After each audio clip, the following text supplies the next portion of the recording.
Hello and welcome to this International Conference on Men's Issues interview with your hosts, me, Elizabeth Hobson, leader of the political party Justice for Men and Boys and the Women Who Love Them, Brian Lee Martinez from Honey Badger Radio, and our guest, Xman. Xman is a young MRA in Chicago. He has written for A Voice for Men, and currently blogs at humanity87.home.blog. A link to that will be in the description. And he's a founding board member of the NCFM Chicago chapter. Welcome, Xman. Thank you. It's great to have you with us. So, do you want to tell us how you got into the men's human rights movement? Yeah, it all sort of happened in a way. I remember it happened last year where I was bringing up men's issues on Twitter, and I continued to be called and labeled an MRA by some random trolls attacking my account. And I just decided to wonder, well, what's that? What's an MRA? Because people are going to keep calling. I might as well look it up and see what it is. And I realized there was an actual movement for that. And I was shocked because I was like, I wouldn't think that there would be an entire movement of people who write books and that there's a legal organization and all that. I was like, well, that I've been everywhere and I've done activism for a bunch of groups, and I've just like this has never came up ever in my entire life. So I just thought I was one person just in an entire isolated earth who talks about men's issues, and everybody else just didn't exist.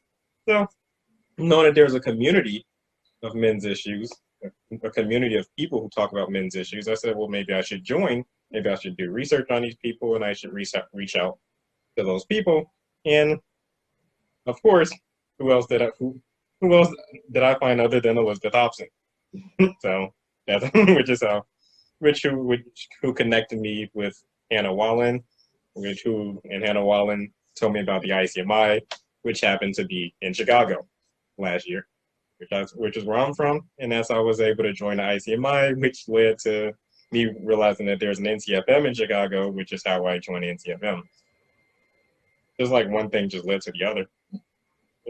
Dominoes. Yeah.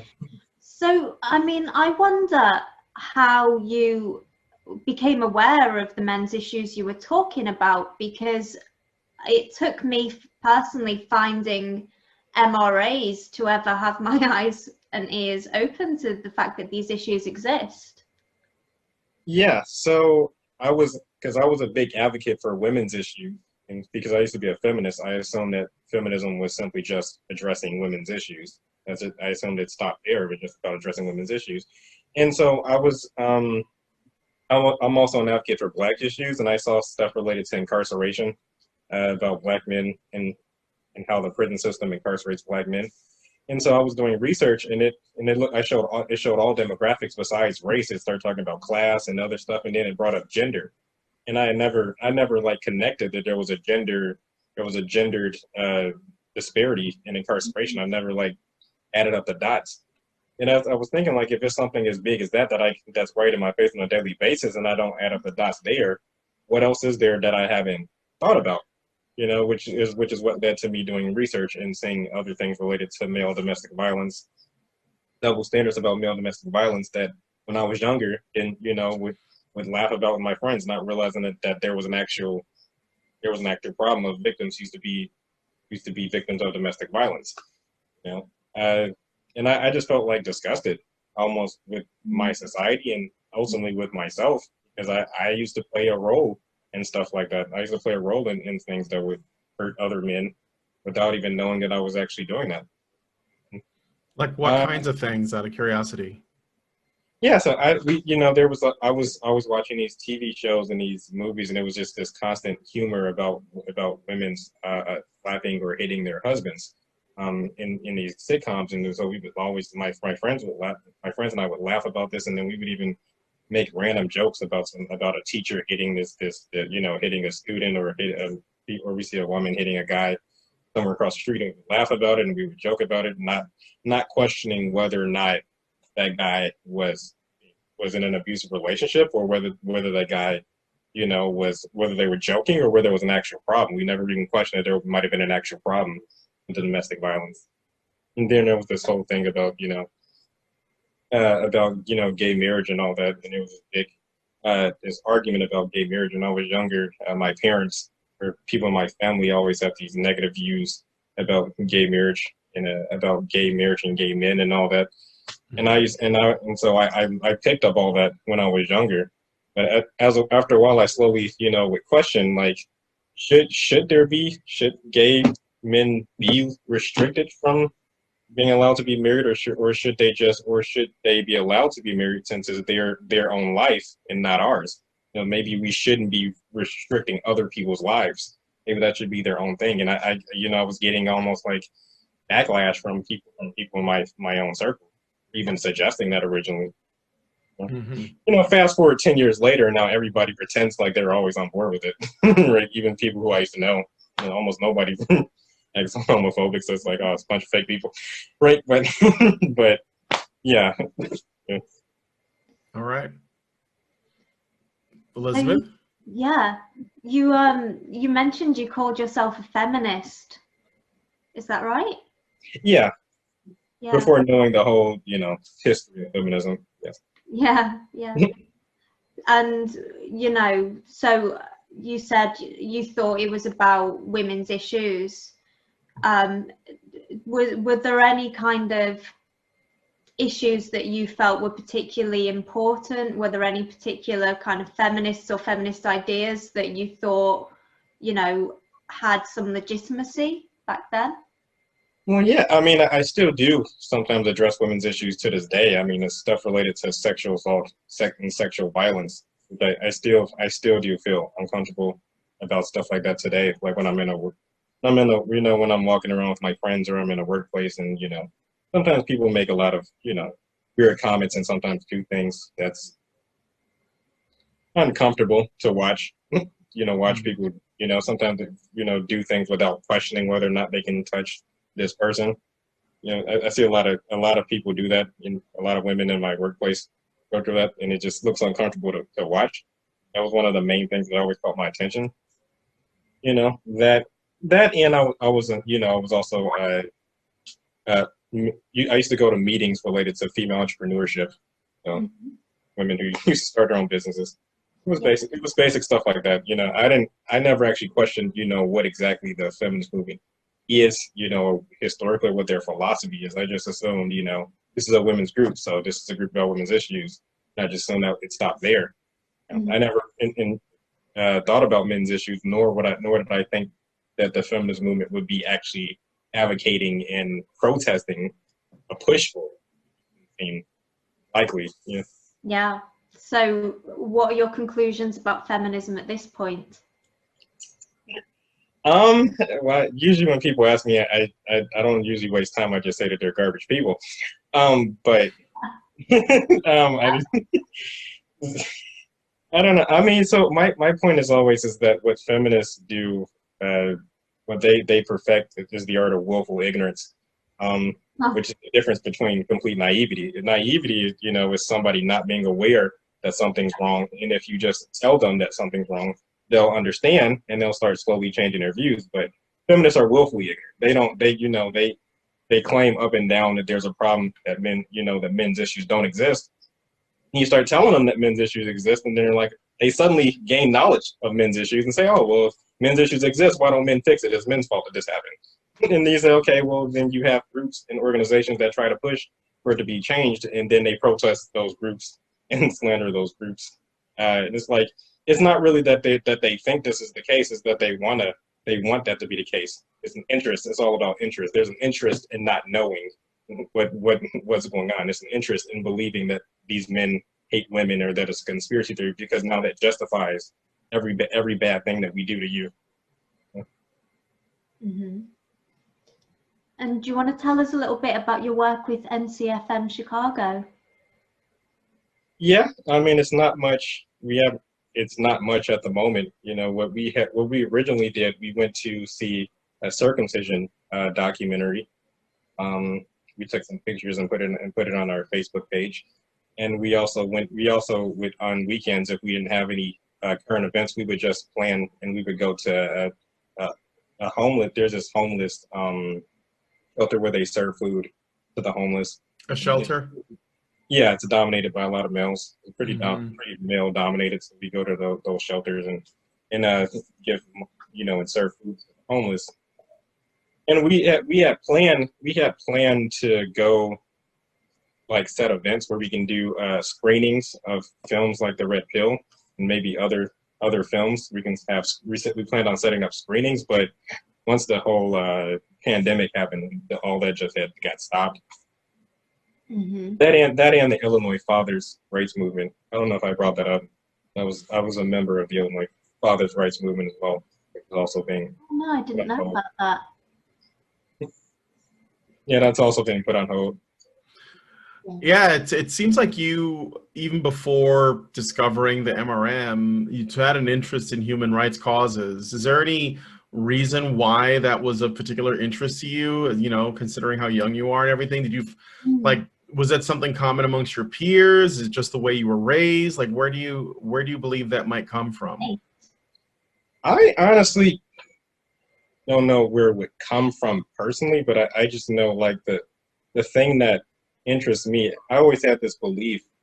I've always, after seeing people, like, I've seen people, you know, die at young ages from certain unnecessary diseases. I've seen people, you know, die of old age, and I would just watch these TV shows and these movies, and it always end with somebody, you know, as they get older, they're always questioned, like, did they make the most out of their life? Or, you know, people always sit back and say, well, I could have done so much more with my life. Instead, I didn't do anything. And for me, it's always about, you know, making life worth it, living life for what it is, because you're gonna die eventually. You're gonna, you know. So for me, it's always about, you know, at least if I die, I want to die saying that I accomplished something, or that I tried my best to accomplish something. Good man. Yeah. What a great answer. And so what about I know we've spoken before, me and you, about, you know, how men and women are raised in the modern world, you know, what expectations and there are on men and women, and what is acceptable for men and women. What do you think about, you know, our current society in terms of the expectations and the behavior we accept from men and women? Good question. Well, from what I know, I think the problem is that in society we have a series of expectations. We expect men, you know, to be a certain way. We expect women to be a certain way, and ultimately the ideal point would be that both men and women should decide whether or not they want to live in this reality. So it's not like they should reject these traditional roles, but they should decide whether or not they want to be in this traditional role or not. You know, so they're, you know, and unfortunately, men are not granted this option. They're just not granted the option of whether or not they want to decide. You know, if society will, even society that tells men that they should reject these gender roles, get upset when they actually do. And so it's like a moment there, there's no reality where somebody's gonna allow. I remember there was this tragedy where a guy shot. He came in and shot up a school, a bunch of women. He had an issue with women. He's probably mentally unstable, and they were complaining that none of the boys in that room did anything to stop the shooter. But the problem is that the guys could have died if they tried to stop the shooter. They like their life. Why would they immediately just pop up to help? But they were just expecting immediately that those boys should have helped. And especially in a society that claims that we're trying to get rid of traditional gender roles, all it takes is an act of violence, an act of danger, an act of anything, and then society just gets angry that men aren't stepping up. Yeah, I remember that story. That was, I mean, I thought it was despicable because there were quite a few outlets who took the same position. So this guy had kind of gone into the classroom, divided the kids into boys and girls, and said, right, boys, you leave or you're going to get shot. So they left. you know, and it's like, I mean, isn't the advice that when someone's got a gun and they tell you to do something, you just do it? You know, if they want your handbag or your, you know, laptop or your watch or whatever, give it to them. Like, you know, don't be a hero is what they kind of, you know, is that not the advice? That's what I would want for my son. I'd kind of rather he was alive than, or either of them were alive than heroes personally. That's one of the reasons I call my website Humanity, because I feel like when society treats men like they're not humans. When they say they want everyone to evacuate society, they're probably talking about they want women to just address whatever the shooter asks them to do. And they're like, well, those guys aren't humans. They can risk being shot. Yeah. So that also kind of lends to your point about gender roles. You say that people should be able to choose to live however they like, but it seems that I'm going to try and reiterate your point the way that I might say it, and then you let me know if it lines up so I'm not putting words in your mouth. It would seem that through the feminist movement from like the 60s, one of the goals was to sort of to liberate women from a gender role, from an expectation that they have to be, you know, housewives and mothers and homemakers and all of that. And the idea sounded good. However, they never did the same for men. And so in the current day, women can essentially choose to stay at home and raise children, choose to have a career, choose to figure out how to balance both of those things, choose not to have a family, have no kids at all, whatever, be married, be not married, it doesn't really matter. But men still are expected to be protectors and providers, even if they aren't married, even if they aren't straight, even if they have no interest in women, even if they don't want to be involved with women, like MGTOW. They get shamed because they're not abiding by that gender role. And that enforcement doesn't come from men. That enforcement, that expectation, it comes from everyone, but in particular, it comes from women. Yeah, that pretty much sums it up. And that also goes back to I wrote an article about feminism in the 60s and 70s. I called it the feminist chameleon. I went into detail about how feminists they kind of changed their philosophy or changed their rhetoric depending on the environment of the conversation. You know, because I pointed out, because I've had this conversation with feminists in the past where they originally tried to mimic the rhetoric of the civil rights movement on the basis of race, about racial equality, being in favor of whites and against the black community. And they tried to pretend like, well, women are the same, like gender equality is the same. Everything's in favor of men and against women. So there can't be a men's movement because men have everything. You know, but if you start telling them and addressing that there are actual legal and social and educational and media double standards for men and women, that things that actually hurt, harm, and disadvantage men, they suddenly do a complete 180, which is more of what's going on in modern feminism now, where you do a complete 180 and claim, well, the patriarchy hurts men too, and it hurts both genders, and feminism is trying to help. But if the patriarchy hurts men too, why is it that I have to explain to you that men's issues exist in the first place? If feminists are trying to help, how do they help by pretending like everything's in favor of men and against women? These arguments they're two contradictory things, yet they'll say it so casually in the middle of a conversation as if they're saying the same thing. Mm-hmm. Yeah. Yes, it's quite awesome to behold. Yeah. So what kind of goals do you want? Like, what do you want to see with your work with NCFM, which, by the way, for anybody who doesn't know, it stands for the National Coalition for Men, NCFM, and your blog, and just in general, like, what do you want to see? And you know, I say this as a fellow Chicagoan. I'm born and raised in Chicago. I left the city, but it will always be home for me. And I know that it is a kind of desert when it comes to men's rights. Like, there just isn't much of a presence there, and there really needs to be, because I think that one of the reasons why Chicago has so many problems with criminality, with gang violence, with, you know, all of the issues, I think a lot of it stems from the way in which men are viewed in our society, and it just leads to a ton of other problems. But what kind of stuff would you like to see? What would make you happy on your deathbed? Does it make you say, you know what, I think I did well. I think I made a difference, and I have no regrets. Yeah, for me, well, in an ideal world, for me, I would say it kind of goes back to my I think when I did research on race, I realized that a lot of politicians have been in office for about 50 or 60 years in more of the House and the Senate and stuff like that. And if you look at their views around the 60s and the 70s, they had some pretty disturbing views on race.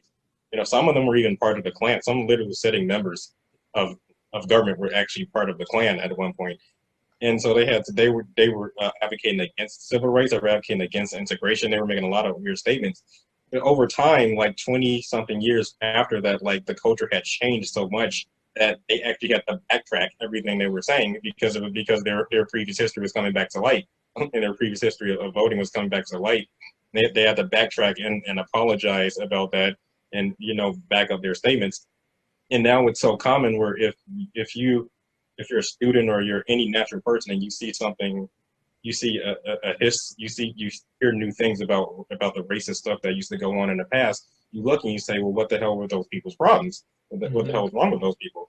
And I think that's the kind of reality I'm looking forward to. Somewhere 20, 30 years in the future, you'll see all these politicians and all these media members and public faces who were talking trash about men's issues. They have to backtrack and have to try to backtrack their statements because they realize there's a complete change of culture. And then other people will just look at that history and say, what the hell was wrong with those people? That's the kind of goal I think of.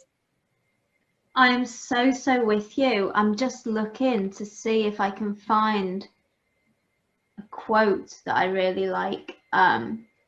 I'll just paraphrase it. So in my very first ever public speaking engagement, it was a debate at a Bath University, and it was called "The House Says Feminism is Outdated." And my opening statement, I ended with a quote from John Stuart Mill's "The Subjection of Women," and it's something like, "One must not suppose that the barbarisms to which men cling to longest be less barbarisms than those they earlier discard." And that's sort of really sums up for me what you're saying, and also what I want. I do, want us to look back and think, what a barbarous time, man. Yeah. And I think, because our gynocentrism is hardwired, and, it's got that evolutionary psychology kind of foundation, it truly is kind of barbarism. It's so ingrained and archaic, and we're so over it, and I hope we are moving past it. I mean, so that's what you hope for. Have you got faith that it's coming?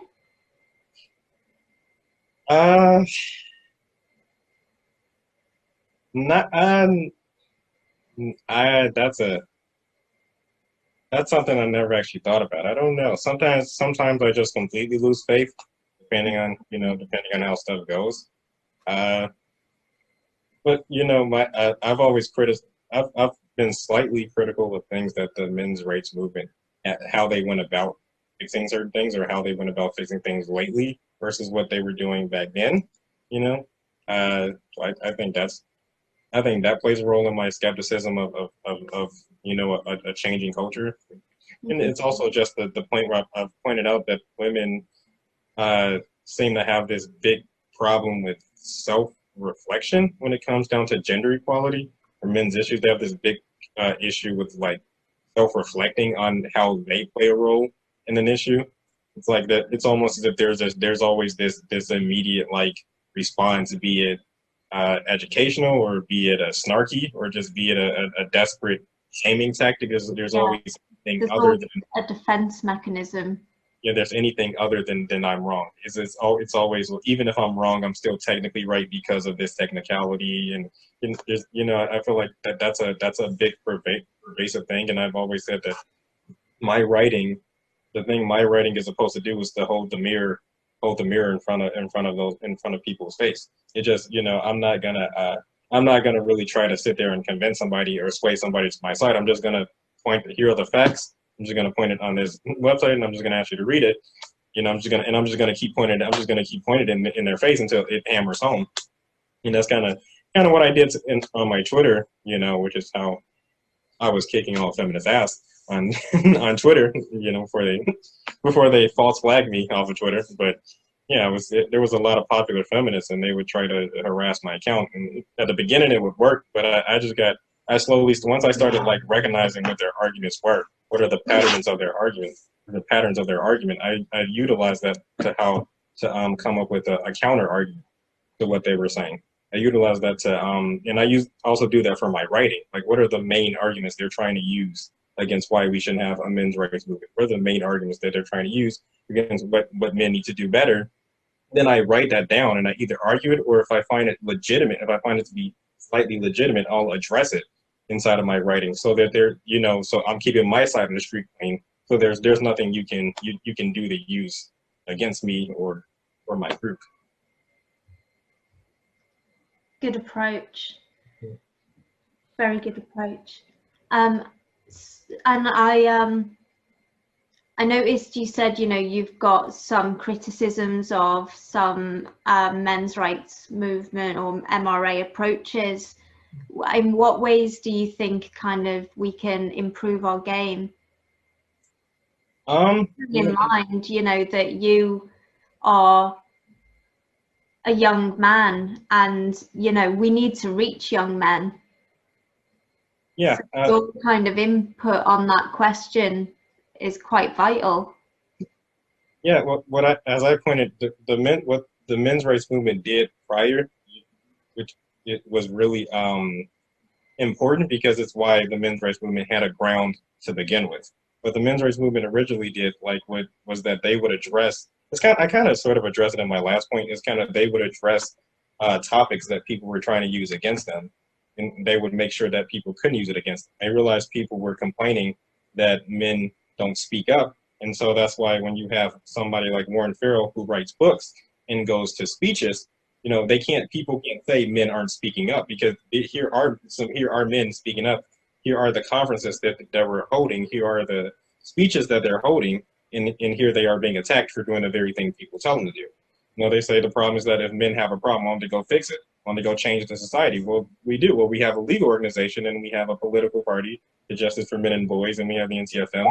We're trying to pass laws, and we're trying to stick to the, we're trying to pass laws and get the government to change laws that would help males. At some point, I'm not sure, somewhere in the early 2000s, this approach sort of stopped, where it looks like we're not really addressing, criticism that can be used against us as much.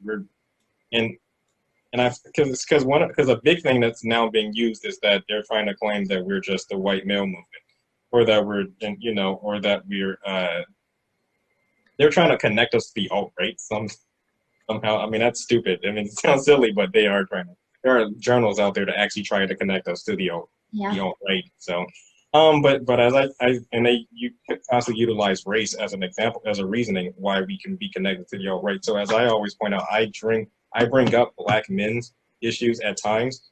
Sometimes on my blog, or I talk about it to some of the MRM members. Because that it makes it harder. It makes it harder for them to say, that we don't care about Black men, or that we're not addressing Black men's issues. And I know that because that's what I did when I was writing for A Voice of Men, and I made a whole article about Black men, and a feminist would say, or I found some pieces or some YouTube channels or some MRA, and they said something relevant to Black men's issues, and they would say we don't talk about Black men's issues or address it, and I would point this out to them. And then they would get upset, or they would, or they would try to block me, or they would run off. And I realized that that's kind of the point. You have to address, if there's something slightly legitimate, you have to address that, because they're going to look for any weakness, and they're going to try to use that against you as much as possible. I feel like the MRM hasn't necessarily addressed the whole racial, the whole race dynamic going on in the MRM at the moment. Is that and the fact that I pointed out that the MRM seems to have this new approach to how to address feminism, and it's kind of more so of like trying to find common ground with feminists. I appreciate that. I appreciate the effort of finding common ground with people, but as I pointed out, the problem with feminism isn't radical feminists. If you take radical feminists out of feminism, there would still be a large problem. The problem is philosophy, purely philosophy. You know, they have to change their philosophy. You know, it can't really just be this feminist is nice to me, so maybe that'll help. It has to be a complete philosophical change, you know, and if feminists would be willing to compromise that.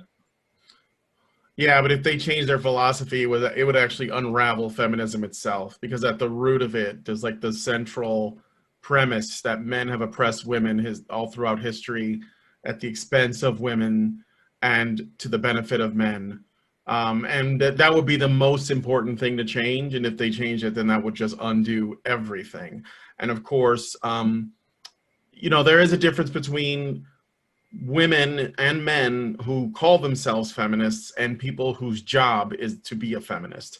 And the people whose job it is to be a feminist, their main interest is maintaining a need for their expertise, which means feminism can never be done. It has to always have new battles to fight. It always has to. And the MRM is just another target. I mean, they've tried to attack the men's rights movement for many, many, many decades. And Warren Farrell, regardless of how much he extends an olive branch and how nice he is and tries to work with them, because they need an enemy. And so they call us, or they equate the men's movement with white nationalism or the alt-right or the far right or whatever, because it just so happens to be the latest boogeyman in the news in general. And they just want to connect that to the men's movement because they're just trying to get us by extension. You know, when... and I know that this, I don't want to belabor this too much, but when Roy Den Hollander murdered Mark Angelucci, the media jumped on it to show essentially that Roy Den Hollander was typical of the men's movement and Mark Angelucci was the exception to the men's movement. And it's like you can fight these battles, and I get what you're saying, but at the end of the day, feminism has made its mission to take down any competition, especially competitions that threatens their central narrative, and they will use whatever weapons they can. And we should, you know, be prepared for those narrative battles. I'm with you. I talk about the racial aspects as well, because I'm, you know, I hate saying that because I'm non-white, people listen. But there is some truth to it, even though I despise that my ideas are taken more seriously because of my skin color. But I think that men's rights is about men no matter what color, and feminists and other sort of social constructivists, cultural Marxists, etc., that try to attack men's rights activists by calling them racist or implying or suggesting that they're racist. They're just trying to figure out how to divide us by basically saying, look, these men's groups don't care about black men, or these men's groups don't care about brown men. But the truth is that's just not the case. And I think that we all know that. But I take your point. I mean, we could be more vocal. We just want to be careful not to end up playing their game of racial division, because that's what they do. And I think that we should always have a unifying message when it comes to addressing men, that it doesn't matter if you're homeless or rich or powerful or powerless or black or white or brown or even a male feminist. I've defended male feminists. I have defended male SJWs. I have defended male communists, because if I think they're being unfairly treated, I don't care if they hate me for it, I'm going to defend them as well. And I think that that's probably the best thing an MRA can do, and be as vocal as they can while doing it. Yeah, and to address two of your points, the point about violence, I just want to remind people, because most people think of, and I write articles about this, there are actual, the belief that feminists are in fear or concern of violence is a complete myth, because if they were, they wouldn't be feminists, because feminists have a long history of actual violence. There's a feminist who actually tried to bomb churches as early as 1800s, tried to bomb churches. There's feminist terrorists who actually identified as terrorists and tried to, bomb government buildings. So they're definitely not in fear of violence. And even if they can't find an MRA who actually does violence, they will just make shit up. Clearly, I mean, the Elliot Rodgers situation shows that. I mean, if they can't find a self-identified MRA doing anything violence, they'll just make it up. They'll just say Elliot Rodgers is an MRA because they'll say. Yep, they'll say Dylan Roof is an MRA. They'll say Alec Manassian was an MRA. Yeah, they'll just make it up. Well, I mean, they said that Roy Den Hollander was one, and he, had on his website sort of very clear criticism and vitriol against the men's human rights movement. He hated MRAs by, his own word, but that wasn't convenient, so they just ignored it. Yeah. And as far as the race thing, I mean, you and I are on the same page, right? I hate it too, but unfortunately, the thing about black men is I don't know how long we have, but unfortunately, we're sort of a necessary evil for society. Unfortunately, that's what we're seen as when it comes down to activism. The only reason black men can talk about their issues dramatically is because they can do it under the guise of racism, of bringing up that racism exists. So the only reason they allow black men to bring up the issues black men talk about is because they can argue that it's just racism, it has nothing to do with gender. But of course, that doesn't make sense, because if it didn't have anything to do with gender, it would be hurting black men and women at the same rates. Sure. But there is the danger in that, because it's true. A black man, a black activist can bring up the unique ways in which black men are impacted. And then because they're discussing it in a racial context, you'll get people to pay attention. But unless you also include the fact that the gender aspect is actually more relevant than the racial one, i.e. white men are going to deal with more of the issues that black men deal with than black women are, because the actual gender aspect is more impactful. Unless you do that, what's going to happen is feminists will co-opt the suffering of black men and turn it into the suffering of black people, erasing the men, and then in turn turn it into the suffering of black women in particular, which they do. It's what Black Lives Matter is founded on in terms of its ideology. It's what you will find in any space that is essentially like an activist space for blacks. It puts black men at the bottom of its own hierarchy because they are oppressors, even though they are the ones dying and suffering from, substance addiction, and they're far more likely to experience violence and far more likely to go to jail and all these other issues. But because feminism always has to maintain women have it worse and black women have it worst of all, then black men will never be seen truly as men in need, because if they are, then you have to see them as men. And if you have to see them as men, well, then you have to look at all men as men. And this is the last thing, the absolute last thing that the feminist movement wants. And not just the feminist movement, but the state in general. But that's a whole other conversation. And that goes back to my point. As I say, I don't know how long we have, because as you point out, we pretty much already have done that. And back then, the way we were allowed to get one of the ways we were allowed to get away with it, other than portraying it as racism, was by calling out white women. Because if white women have, especially in the 60s and 70s, they had this weird reality where they started trying to portray themselves as an oppressed minority, even though they're the majority of the population. They still do.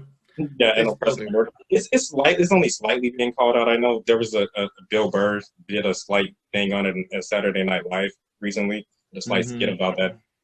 Right, but so there was a thing back then where we could do that, but now the feminist movement is now trying to use intersectional feminists to now get black and women and Hispanic women on board with their group. So now it looks like all women. Now it can look like all women are part of the movement and all that. So now, and I just don't know how long black men have, because it looks like it's almost like we run a time. We run a time schedule of how long we were able to bring this up, because now, and we see with Kamala Harris, they're now trying to use Kamala Harris as a black woman to explain it, and they're trying to say that any criticism, the fact that black men are criticizing her for her incarceration policies, is really a deep-seated hatred against black women. So now black men can't even criticize, Yeah, so it's like it looks like they realized that the racial situation. So now they're putting black women in their face, in everybody's face. So now we can't. Now they definitely can't be criticized because now, that's misogyny against black women. Sure, Apparently. even though Kamala Harris isn't black. Not even. Yeah, she's not even. Yeah. I mean, she's part black, but not really. She's more Indian. But yeah, I take your point. I'm just saying it's tough. Like you should just remain vigilant. I think the race card has limited usage. Let's put it that way. Yeah. Yeah, but it's also, I think, important to be honest, just as a rule. And, the fact is that, with regards to incarceration rates, with regards to being denied access to children, all kinds of sort of disadvantages are disproportionately affecting black men. And I don't think that there's much utility in trying to ignore that. I think, the way that the sort of Marxist Black Lives Matter movement has blown up, that's because there's a grain of truth in, the idea that black people are disproportionately kind of affected by some issues. And, like you say, that's largely black men, not black women, if we're completely honest. I mean, with regards to being treated harshly or even violently in the criminal justice system by the police, come on now. Yep. You know who that's happening to. And so, I do think that these are issues that we should address out of honesty, and because if we are not seen to address real issues that are going on, then we are leaving people vulnerable to go to the only people who are addressing them, who are absolute crazy radicals. I just want to make sure I clarify as well. Like, make sure one thing: rule always never go full SJW. Let's make sure that's a rule that I always. No, I don't think it's possible. Right. So we're not gonna go. Right. We're not gonna go full blown SJW. We're not gonna start having. We're not gonna replace Warren Farrell because he's not a black man. Like that's some stupid. That's some stupid SJW nonsense that's going on. Right. And that's in fact a mockery of actual activism. So I actually get annoyed when I see stuff like that. I see them saying, let's put black people in movies that white people are in. They can't make black characters. They can't make diverse black characters. Gotta replace them with. That's a bunch of that stuff like that is a bunch of nonsense. Right. It should be seen as insulting. Yeah.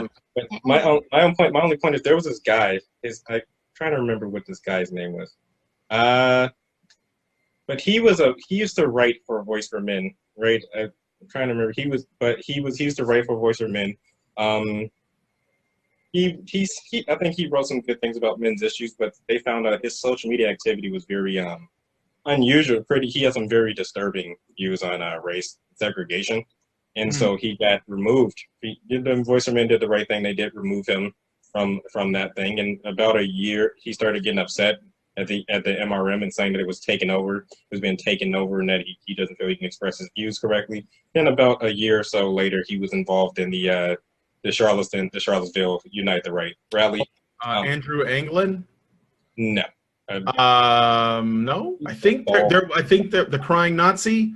I think he wrote for AVFM for a brief stint. Yeah. Right. So the point I always point out is that, like, a guy with that viewpoint, why did he feel comfortable writing for Voice for Men? Just knowing, why did he feel comfortable writing for Voice for Men? Why did he think a Voice for Men was a place that he could fit into? And I think the problem is that there wasn't a cutoff. There wasn't a cutoff point, And unfortunately, we live in a society where you have to literally let people know that there's a line of stuff that's tolerated, and if you don't tell them that line on race, some people will just generally think that they can say just about anything.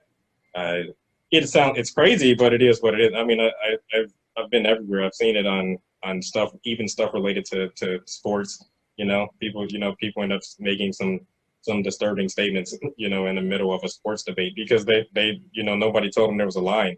And I'm just like making sure like we clarify that we do actually address Black men's issues, and we're not, you know, we're not advocating for any type of like, you know, segregation. We're not doing any reactionary segregationist like policies, any Klan, you know, any stuff like that. Because if we address black men, then people who have those disturbing views on race will know that this is not a place for them to be a part of. You know, they'll know to stay at whatever place they're at. But that's just the kind of point I was making. I was making sure we make that distinction, that we're not going to go full blown SJW, but we still do our open, you know, we still do address Black men, and we don't have any of those disturbing views on race. You know what I'm saying? If that makes sense. Yeah. Well, I think that is a pretty good place to wrap up. Are there any closing messages for the ICMI audience? Wow, I totally forgot this was an ICMI event because I was getting all wrapped up in my talks. I totally forgot where I was at. I would just say, you know, like I wanted to think of something like witty, but I I have nothing witty to say at all. Give you a minute and put it in. Yeah, well, for me, I always stay true to myself. You know, I tell people my rule is that I write to the world, not for the world. You know, if people, you know, some people don't like, you know, what they want to hear, they can always, you know, go somewhere else where they and find a place what they do like to hear. You know, what they do like to read. I think it's frankly ridiculous that we live in a society that thinks that they could basically treat men any type of way. They can ignore their issues. They can downplay their pain. They can dismiss any type of push for any of those things to address, and then somehow assume that men are still going to be okay. Still assume that we'll just be able to walk through life like a natural human. When reality is telling us that we're not a human. It's just frankly ridiculous, and I think men will know when we reach true equality, when we actually feel like we're being treated like humans. That's my closing statement. That's a great message. Well, thank you both, gentlemen, for joining me, and thanks to everybody for watching. Check out Xman's blog, link is in the description, and enjoy the next video.